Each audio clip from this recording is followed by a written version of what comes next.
চায়নাদের প্রতিভা কখনো শেষ হবে না, আর আমরা কখনো দেখে শেষ করতে পারবো না।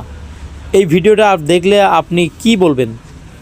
এরা কি মানুষ না একটা বাদর? পাহাড়ের বাদরও পারে না এইসব করতে। এদের এত বুদ্ধি, এত ট্যালেন্ট কই থেকে আসে বা কই থেকে পায়?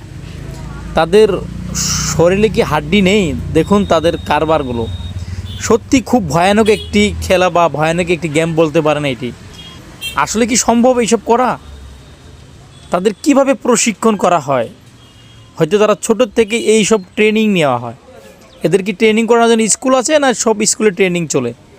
সত্যি এদের দেশটা বা এদের কর্মকৃতিগুলো খুব দেখার বিষয়, শিখার বিষয়। চায়নাদের এই কর্ম বা এই ভাবনার জন্যই সবার কাছে ওরা পরিচিত। এভাবেই দেশকে তারা এগিয়ে নিয়ে যাচ্ছে, সবাইকে এভাবেই আকর্ষণ দিয়ে। আপনি যদি এই ভিডিও থেকে কিছু শিখতে পারেন বা দেখে